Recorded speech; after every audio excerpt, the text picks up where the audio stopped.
Louvado seja nosso Senhor Jesus Cristo, para sempre seja louvado. Estamos então, meus irmãos, no livro do Gênesis. Ontem eu não consegui fazer o vídeo, então hoje eu vou fazer o vídeo de 4 capítulos, né? Então nós faremos capítulos 23, 24, 25 e 26. Vamos lá, se você fez a sua leitura de ontem, acompanhe aí, né, o vídeo e com a leitura de hoje também, senão nós vamos juntos nos 4 capítulos.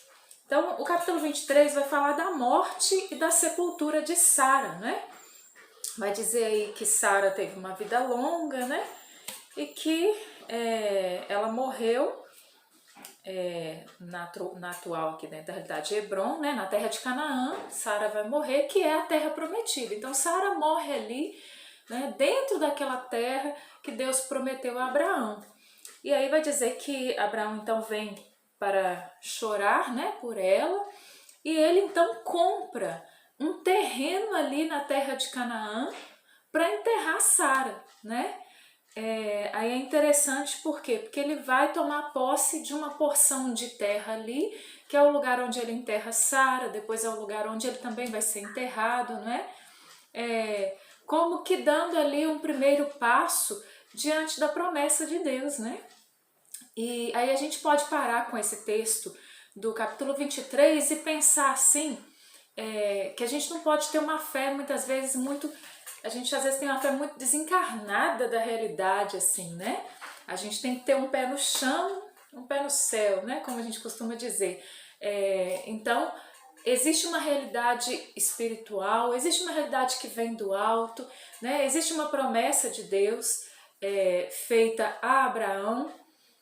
Como na nossa vida nós podemos também tocar o tempo inteiro nesse sobrenatural, nessa graça de Deus, em Deus que está agindo na nossa vida, na nossa história, em Deus que faz promessas a nós. Por isso que é necessário a gente ter uma vida de oração, né? Pra gente falar com Deus, pra gente ouvir a Deus, né? E a gente está sempre nessa dinâmica diante de Deus que fala conosco não só na oração, né? Mas se nós estamos com o coração no alto, no dia a dia, no cotidiano, Deus vai mostrando, Deus vai apontando caminhos, Deus vai falando com a gente, né? Mas Abraão compra ali aquele terreno. E isso vai dizer pra gente, né? Vem colocar no nosso coração, que nós precisamos também dar passos. Enquanto nós vivemos nesse mundo, nós precisamos também dar passos em direção à vontade de Deus. Precisa se tornar algo concreto na nossa vida, né? Não é somente algo espiritual, mas é algo que se materializa na nossa vida. Assim como o verbo de Deus se faz carne e habita no meio de nós e se torna concreto, palpável no meio de nós, a nossa fé também precisa ser assim. Nós precisamos dar passos concretos na nossa vida a partir do momento que existe a graça sobrenatural, né? Nós não rezamos, já fui entrando direto por causa dos 4 capítulos, mas vamos rezar e sob essa perspectiva, então, vamos pedir ao Espírito Santo que venha em nosso auxílio. Pelo sinal da Santa Cruz, livrai-nos Deus nosso Senhor dos nossos inimigos, em nome do Pai, do Filho e do Espírito Santo. Amém. Vinde, Espírito Santo, enchei os corações dos vossos fiéis e acendei neles o fogo do vosso amor. Enviai-nos, ó Pai, o vosso Espírito, e tudo será criado, e renovareis a face da terra. Oremos. Ó Deus, que instruíste os corações dos vossos fiéis com a luz do Espírito Santo, fazei que apreciemos retamente todas as coisas, segundo o mesmo Espírito, gozemos sempre de sua consolação por Cristo Senhor nosso. Amém. Então, esse foi o capítulo 23, né, que nós vimos e que vai falar sobre essa realidade. Então, você possa pegar o texto, ler, meditar. Continua o capítulo 24, falando agora de Isaac e Rebeca, né? Então, a história que vai dando continuidade, né? A promessa de Deus que não para em Abraão, mas que era uma promessa para toda a posteridade de Abraão, né? A partir de Isaac. E a gente vai ver como essa história vai continuando com Isaac. O velho Abraão estava avançado em idade e o Senhor o tinha abençoado em todas as coisas. Abraão disse ao servo mais antigo de sua casa, que administrava todos os seus bens: põe tua mão debaixo da minha coxa. Quero que jures pelo Senhor do céu e da terra que não escolherás para mulher de meu filho nenhuma das filhas dos cananeus, no meio dos quais eu habito, mas irás à minha terra, à minha parentela, e lá escolherás uma mulher para o meu filho Isaque. O servo respondeu: talvez essa mulher não me quererá seguir a esta terra. Nesse caso, poderei reconduzir o teu filho à terra de onde saíste? Guarda-te bem, disse-lhe Abraão, de reconduzir para lá o meu filho. Então, Abraão, ele não gostaria que o filho fosse levado para a terra de onde ele saiu. Então, ele disse ao servo: olha, guarda-te de levar o meu filho para lá, guarda-te bem. Mas você vai escolher uma mulher para o meu filho da minha parentela. Né? E aí ele continua: o Senhor, Deus do céu, que me tirou da casa de meu pai e de minha pátria, que me disse e me jurou dar esta terra à minha posteridade, este Senhor mandará o seu anjo diante de ti, e tu escolherás lá uma mulher para o meu filho.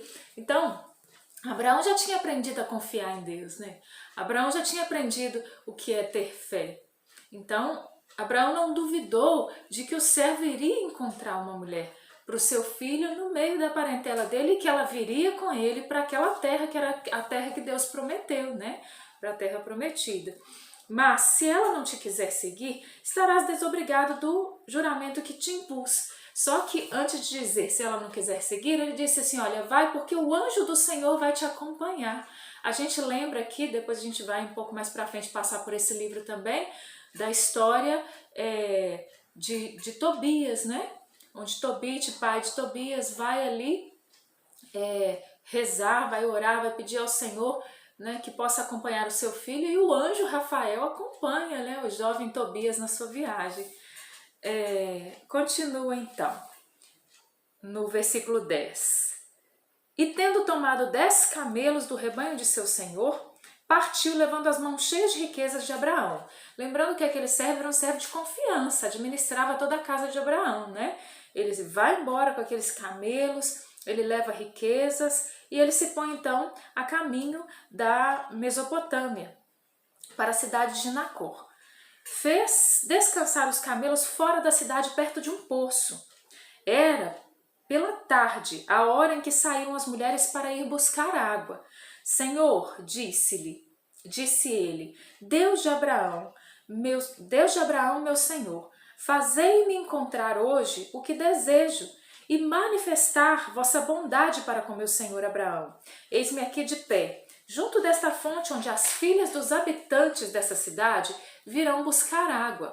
Portanto, a donzela a quem eu disser, inclina o teu cântaro, por favor, para que eu beba, e me responder, bebe, e darei de beber também aos teus camelos, essa será a que destina ao vosso servo Isaque. Assim saberei que manifestai vossa bondade para com meu Senhor. E aqui, então, esse servo vai fazer uma oração muito bonita ali, né? E vai se abandonar a providência de Deus, vai se abandonar a graça de Deus, né? Vai dizer que o Senhor mesmo escolha essa mulher para Isaque, né? Que o Senhor dê um sinal para ele de que é ela. Porque aquele servo queria também, agradando ao seu senhor Abraão, ele queria fazer ali a vontade de Deus a partir daquilo que Abraão pediu, né? Então ele pede, Senhor, que a moça, eu estou aqui diante da cidade, ele tinha acabado de chegar, e ele acreditava que Deus poderia fazer sem se demorar, né? Através da fé de Abraão, ele acreditava nisso. E aí a gente pensa também como a fé de um pode ir atingindo outros, né? Mas então esse homem, ele vai fazer essa oração e vai dizer, então aquela que eu pedi de beber, que der de beber a mim, e que me disser que vai dar de beber aos meus camelos, também é essa que o Senhor escolheu. Faz ali um trato com Deus, né? Faz um acordo com Deus. E aí continua. Ainda não tinha acabado de falar quando sobreveio com um cântaro aos ombros, Rebeca, filha de Fatuel, filha de Melca, mulher de Nacor, irmão de Abraão. Então vem ali uma parente de Abraão, né? Alguém que está dentro dessa descendência, dentro desse povo de Abraão aí, vem ela ali no momento que ele estava terminando de fazer a oração, né? Deus não esperou nem fechar a boca. A gente se lembra do Salmo 138 que diz: Senhor, antes que a palavra me chegue à boca, antes que a palavra chegue aos meus lábios, que eu pronuncie a oração, o Senhor já sabe o que eu preciso, já sabe o que eu vou pedir, né? E continua então. A jovem era extremamente bela, virgem, e homem algum a havia possuído. Ela desceu à fonte, encheu seu cântaro e ia voltando. O servo correu-lhe ao encontro e disse-lhe: Queres dar-me de beber um pouco da água do teu cântaro? Bebe, meu senhor, respondeu ela, e prontamente inclinou o cântaro sobre o seu braço para lhe dar de beber. Tendo ele bebido, ela disse: Vou buscar água também para os teus camelos, para que todos bebam. É ela, né? O servo ficou cheio de alegria. E despejando seu cântaro no bebedouro, correu para buscar de novo água de novo na fonte para todos os camelos. O homem contemplava em silêncio, curioso por saber se o Senhor tinha ou não tornado feliz a sua viagem. Quando os camelos acabaram de beber, o homem tirou um anel de ouro, pesando meio ciclo, 2 braceletes de ouro, pesando 10 ciclos, e disse à jovem: Dize-me, por favor, de quem és filha? E aí ele viria então a saber, né? Será que é essa? Será que ela é da parentela de Abraão? Eu sou filha de Fatuel, de Batuel, respondeu ela, o filho de Melca, que ela deu à luz a Nacor e ajuntou. Há em nossa casa palha e forragem em abundância, e também lugar para passar a noite. Inclinou então o homem, prostrou-se diante do Senhor. Bendito seja, exclamou ele, o Senhor Deus de Abraão, meu Senhor, que não faltou com sua bondade e sua fidelidade para com ele. O Senhor conduziu-me diretamente à casa dos parentes de meu Senhor. Não é verdade que muitas vezes é assim que a providência age? Muitas vezes Deus, vai direto, né? As coisas vão acontecendo às vezes na nossa vida que Deus abre ali as portas e Ele mostra o caminho e a gente vai, não é assim? Então por isso que a gente precisa estar diante de Deus, né? Nós precisamos estar diante de Deus, porque é necessário que nós façamos o trajeto na nossa vida, trajeto mais acertado possível, né? Quanto mais nós estivermos, vamos dizer assim, né, dentro da rota da providência de Deus, quanto mais nós estivermos imersos no rio da graça, mais difícil vai ser a gente andar por outros caminhos, né? Quanto mais nós estivermos na dinâmica de Deus, na dinâmica da graça, na dinâmica do Espírito, quanto mais vontade de acertar a gente tem, quanto mais a gente luta para fazer a vontade de Deus, mais fácil e mais possível se torna fazermos esse caminho, né? E nos encontrarmos dentro dessa divina providência, né? Que vai regendo então todas as coisas na nossa vida. E foi assim que aconteceu com o servo de Abraão, né? E ele faz essa oração diante do Senhor ali para dizer, olha, o Senhor me conduziu. E a gente vai ver ao longo do texto, então, que isso vai realmente acontecer, que ele vai chegar à casa de Rebeca, que ele vai ser bem recebido na casa de Rebeca, né?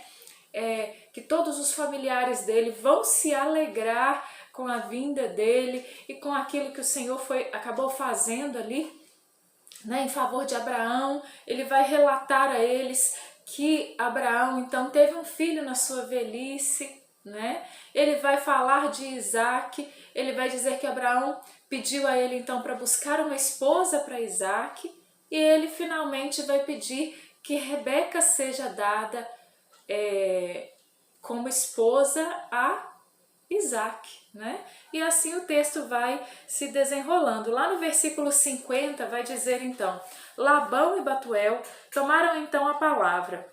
Do Senhor veio tudo isso, disseram eles. Nada temos a dizer. Eis aí Rebeca, toma-a à parte, que ela seja a mulher do filho do seu senhor, como o Senhor disse. Ouvindo essas palavras, o servo de Abraão prostrou-se por terra diante do Senhor, tomando em seguida os objetos de prata, objetos de ouro e vestidos, ofereceu-os de presente a Rebeca. Ofereceu também ricos presentes ao seu irmão e à sua mãe. Puseram-se então à mesa, ele e seus companheiros, e passaram a noite. Levantando-se no dia seguinte, disse o servo: Deixai-me partir para a casa do meu senhor. Ao que o irmão de Rebeca respondeu-lhe: Fique a jovem ainda conosco, ao menos uns 10 dias, depois disso partirá. Não me retenhais, tornou ele, pois que o Senhor fez bem-sucedida a minha viagem. Deixai-me partir e voltar para o meu senhor. Chamemos a jovem, disseram eles, e perguntemos-lhe o seu parecer. Chamaram Rebeca e disseram-lhe: Queres partir com este homem? Sim, respondeu ela. Deixaram-na, pois, partir juntamente com sua ama de leite, com o servo de Abraão e seus companheiros. Eles abençoaram-na, dizendo: Ó nossa irmã, possas tu tornar-te a mãe de milhares de miríades, e possua tua posteridade a porta dos seus inimigos. Rebeca e suas servas levantaram-se, montaram nos camelos e seguiram o homem. Este, conduzindo Rebeca, pôs-se logo a caminho. Isaac tinha voltado do poço de Lahai-Roi e habitava no Neguebe. Uma tarde em que saía para meditar no campo, levantando os olhos, viu alguns camelos que se aproximavam. Rebeca também, levantando os olhos, viu Isaac e desceu do camelo, olhou e falou: É esse. Ela disse ao servo de Abraão: Quem é aquele homem que vem ao nosso encontro no campo? É o meu senhor, respondeu ele. E ela tomou depressa o véu e cobriu-se.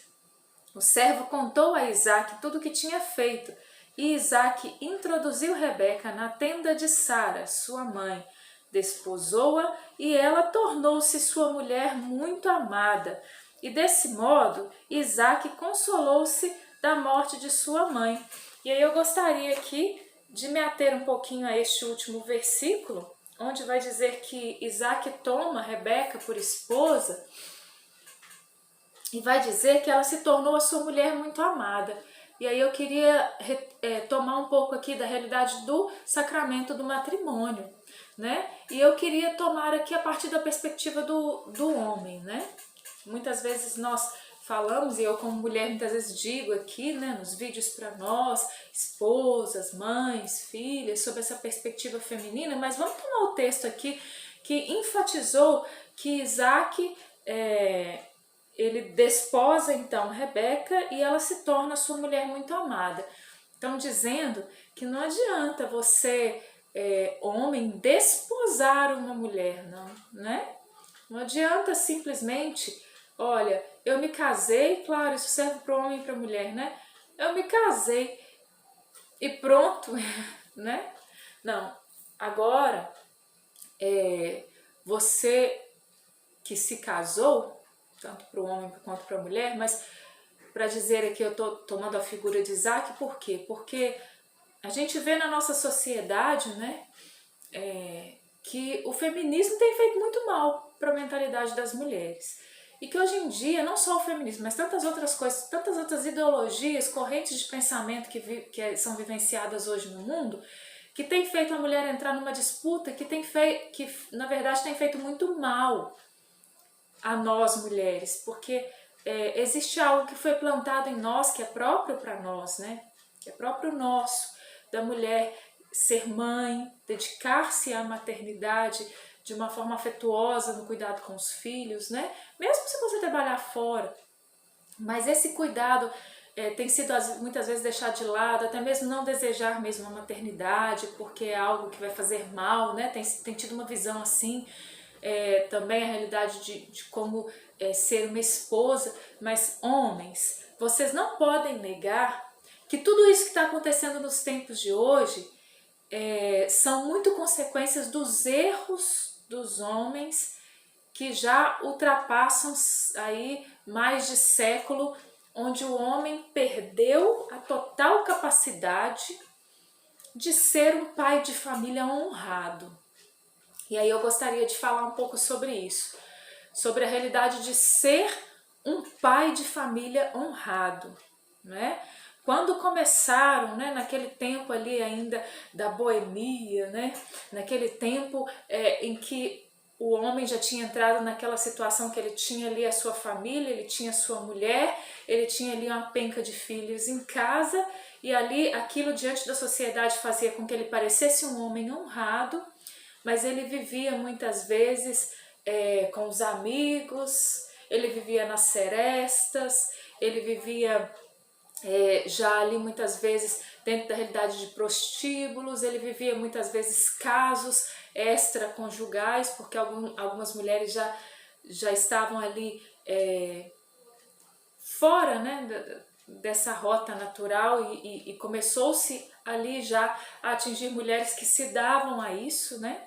Claro, Charlene, isso aconteceu ao longo de toda a história, o que você está falando? Não, gente, eu estou falando de uma progressão do pecado, de uma progressão do erro que primeiro atingiu o homem, e o homem chegou num ponto onde ele deixou de ver o verdadeiro valor da família, né? Porque se a gente for voltar mais tempo atrás, né, se a gente for fazer um retrocesso maior no tempo, nós vemos que uma boa parte dos homens, eles tinham ali o valor da família como algo muito, muito sagrado, né? E existiam muitos homens muito honrados, mas de repente esse homem começa a se distanciar da sua família, né? Com toda a revolução industrial, e aí depois vem toda aquela revolução sexual, e aí vem o jovem, começa a entrar questão de droga, questão de tanta coisa, né?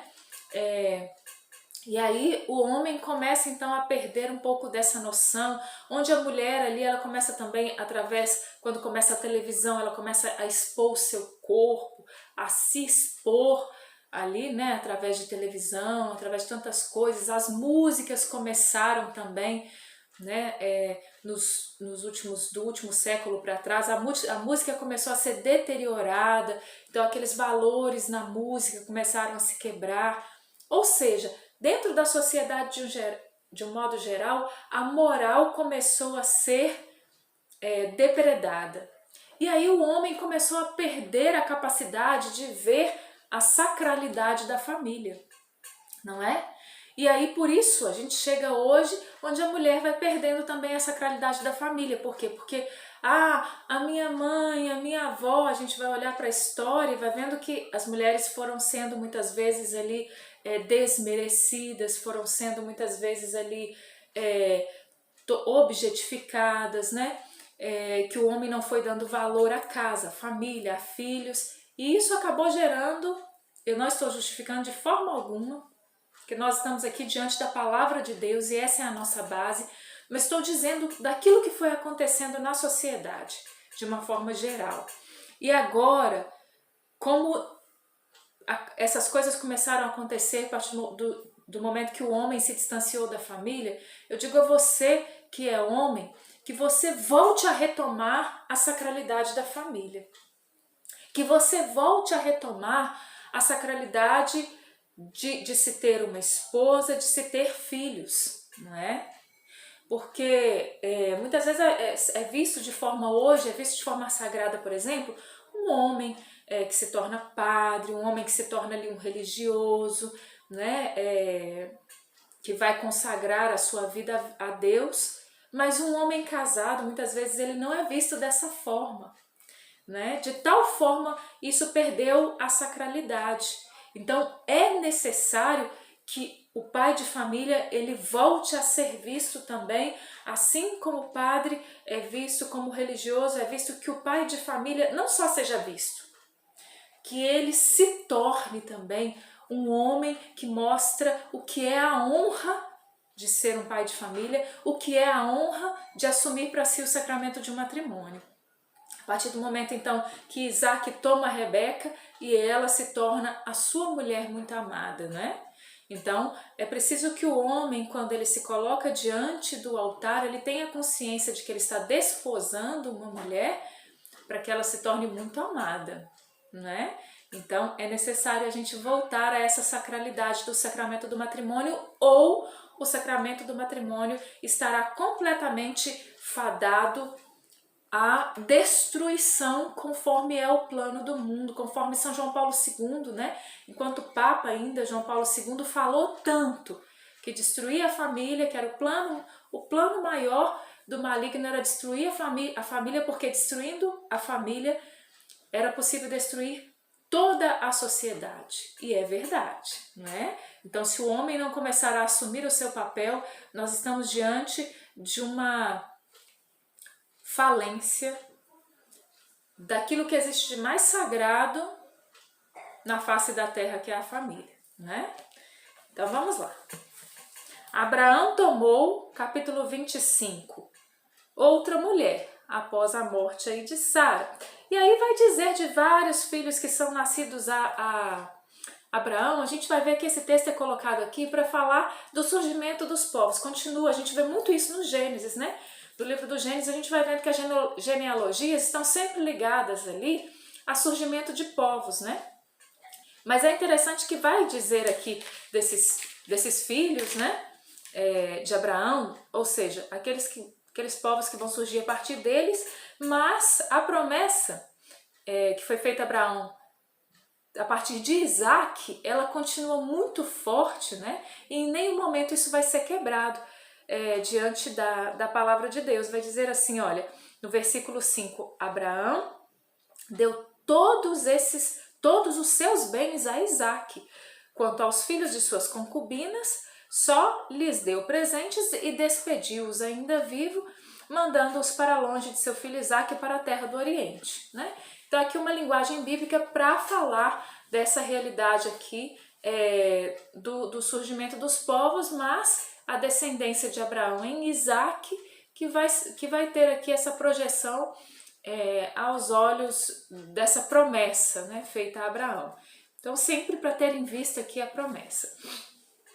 Eis a duração da vida de Abraão, viveu 175 anos, entregou sua alma morrendo numa ditosa velhice, em idade avançada, cheia de dias. Olha só como é que a Bíblia às vezes usa, né, aqui essa linguagem para dar até um exagero aquilo ali, né, para dar ali uma grande visibilidade. Vai dizer numa ditosa velhice, em idade avançada e cheia de dias, né, para falar que viveu muito mesmo, teve uma vida de qualidade. E foi unir-se aos seus. Aí vai dizer que Isaac e Ismael vão enterrar então Abraão na caverna de Macpela,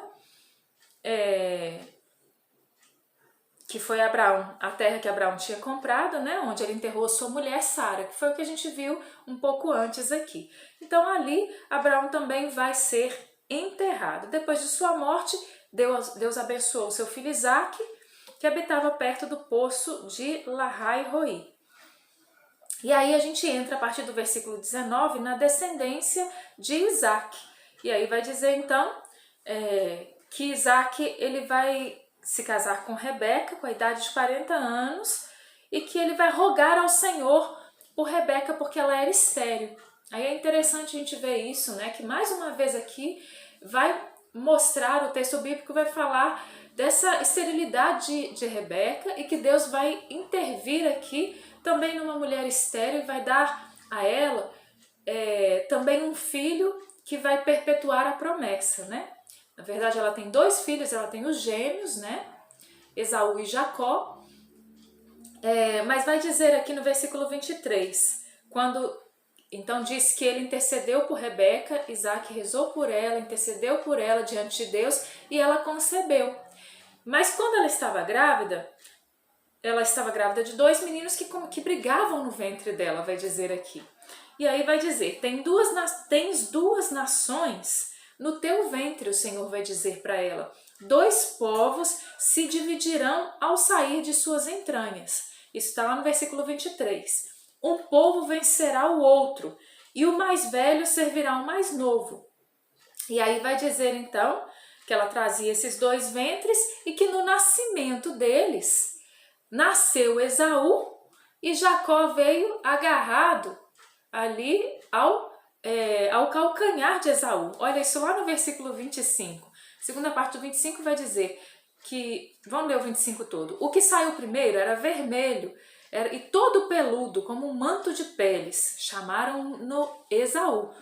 Saiu em seguida o seu irmão segurando pela mão o calcanhar de Esaú e deram-lhe o nome de Jacó. Isaac tinha 70 anos quando eles vieram ao mundo. Os meninos cresceram, Esaú vai se tornar um hábil caçador e Jacó, ele era um homem pacífico que habitava na tenda, né? Então vai dizer o texto que Esaú, ele se tornou um hábil caçador, ele vivia nas caçadas, e Jacó era mais sossegado, Jacó ficava mais perto da mãe, né? Jacó era mais caseiro, né?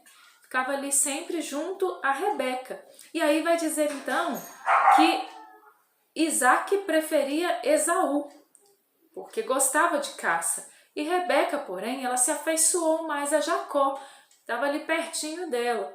Um dia que Jacó preparou um guisado, voltando Esaú, fatigado do campo, disse-lhe: deixa-me comer um pouco dessa coisa vermelha, porque estou muito cansado. É por isso que puseram o nome a Esaú Edom. Jacó respondeu-lhe: vende-me primeiro o teu direito de primogenitura. A gente sabe, né, que o direito de primogenitura aqui, na Bíblia, nesse tempo, ele era muito importante, né? Porque era o primogênito que ia herdar todas as coisas. Então, o primogênito, ele era um filho muito destacado, importante, né, em relação aos outros. E aí, Esaú, cheio de fome ali, Jacó tinha feito a comidinha boa, né? Homem caseiro, sabia cozinhar e cozinhava bem. Então, Esaú fala: me dá de comer disso aí. Ele fala assim: então me vende o seu direito de primogenitura por essa comida. Ele falou: morro de fome, o que me importa o meu direito de primogenitura? Jura-mo, pois agora mesmo, tornou Jacó. Esaú jurou e vendeu o seu direito de primogenitura a Jacó. Este deu-lhe pão e um prato de lentilhas. Esaú comeu, bebeu e depois levantou-se e partiu. E foi assim que Esaú desprezou o seu direito de primogenitura. E aí vai dizer então, no versículo 26, vai mostrar aqui que na região onde Isaac morava veio uma grande fome e que então ele decide partir para o Egito, mas o Senhor diz que não, que ele fique ali na terra, né? Ele vai aqui conversar com o rei, vai se colocar diante do rei ali.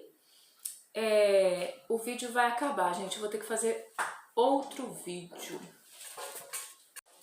Então, gente, retomando aqui, no capítulo 25, vai dizer então, só tomando essa perspectiva aqui, que é muito interessante, né? Ao longo da história da igreja aí, muitos compararam Rebeca, né, à Virgem Maria, para dizer ali dessa mãe, né, que vai estar junto a Jacó, que vai proteger Jacó, né, e que por causa dessa proximidade de Jacó com a mãe, também foi propiciada a ele a bênção, né, que a gente vai ver um pouco mais à frente, mas para dizer desses filhos que somos nós, que devemos nos achegar à mãe, que devemos ser íntimos, né, também da mãe. Uma perspectiva muito bonita, né? E a partir do capítulo 26, vai dizer assim o capítulo 26. O Senhor vai dizer para Isaac, porque sobreveio, vai dizer no versículo 1, sobreveio uma fome à região onde Isaac morava. Se o cachorro deixar a gente fazer, né? E Isaac foi ter com Abimeleque, rei dos filisteus, em Gerara. O Senhor apareceu-lhe e disse-lhe: não desças ao Egito, fica na terra que eu te indico, habita nela, eu estou contigo e te abençoarei, porque é a ti e à tua posteridade que darei toda esta terra. E cumprirei o juramento que fiz ao teu pai Abraão. Multiplicarei tua posteridade como as estrelas do céu. Lhe darei todas essas regiões, e nelas serão benditas todas as nações da terra. Porque Abraão obedeceu a minha voz e observou os meus preceitos, meus mandamentos e minhas leis. Isaque ficou, pois, em Gerara. Então a gente já vai ver aqui o quê? Que aquela promessa feita a Abraão, essa promessa ela vai ser feita também aqui a Isaque agora. Abraão morreu, mas a promessa de Deus não morreu. A promessa de Deus que foi feita a Abraão era para a descendência de Abraão. Então Deus agora vai falar com Isaque. E Deus vai dizer para Isaque, olha, fica nessa terra, habita nessa terra, porque eu estou contigo e eu vou te abençoar. Eu vou abençoar a ti e a tua posteridade, porque eu darei a ti e a tua posteridade essa terra. Então aquele mesmo juramento, ele vai dizer, e cumprirei o juramento que eu fiz a Abraão. Então é interessante que nesse capítulo 26 a gente vê que a promessa é retomada agora em Isaque, né? Lá no versículo 12 vai dizer, Isaque semeou naquela terra, colheu o cêntuplo naquele mesmo ano. O Senhor o abençoava, e este homem cresceu, e seus bens foram aumentando cada vez mais. Tornou-se extremamente rico, possuía rebanhos e ovelhas, de ovelhas e de bois, e numerosos escravos. Então vai mostrar aqui que Isaque, ele fica ali naquela terra e ele vai ali verdadeiramente prosperar, as coisas dele, os animais, né, os rebanhos, toda a vida dele vai ser uma vida próspera ali. Para dizer que Deus estava com Isaque, que Deus abençoava Isaque, né, e que a promessa estava sendo perpetuada. Vamos lá no versículo 23. Dali, Isaque subiu a Bersabeia. Naquela mesma hora, o Senhor apareceu-lhe e disse, eu sou o Deus de Abraão, teu pai. Nada temas, estou contigo. Eu te abençoarei e multiplicarei a tua descendência por causa de Abraão, meu servo. Isaque construiu um altar nesse lugar e invocou o nome do Senhor. Levantou depois ali a sua tenda e seus escravos cavaram um poço. Então, mais uma vez, vai ser retomada aqui a promessa, e aí Deus vai fazer a promessa a Isaque, eu sou o Deus de Abraão, teu pai, nada temos, estou contigo, eu te abençoarei, multiplicarei a tua descendência por causa de Abraão, meu servo. E aí, Isaque vai construir naquele lugar um altar. Então, aqui selando, né, essa promessa também com Isaque. Então vamos tomar, né, mesmo essa palavra para que a gente possa compreender que Deus não volta atrás. Nós somos tentados a pensar que Deus volta atrás às vezes, né? Diante das circunstâncias da vida a gente diz assim, não tem jeito, não vai dar certo, né? E a gente se esquece que se Deus está por trás daquela situação, se Deus está por trás daquilo que Ele deseja para a nossa vida, as situações podem ser adversas, os ventos podem ser contrários, mas Deus não muda, né? Deus permanece o mesmo, ontem, hoje e sempre. Peçamos então a intercessão de Nossa Senhora, né? Como essa Rebeca que vai interceder, né, em favor do Filho, que a Virgem Maria interceda por nós, para que nós sejamos fiéis às promessas de Deus. Ave Maria, cheia de graça, o Senhor é convosco. Bendita sois vós entre as mulheres e bendito é o fruto do vosso ventre, Jesus. Santa Maria, Mãe de Deus, rogai por nós, pecadores, agora e na hora da nossa morte. Amém. Glórias ao Pai, ao Filho e ao Espírito Santo, como era no princípio, agora e sempre. Amém. No nome do Pai, do Filho e do Espírito Santo. Amém. Louvado seja o nosso Senhor Jesus Cristo, para sempre seja louvado.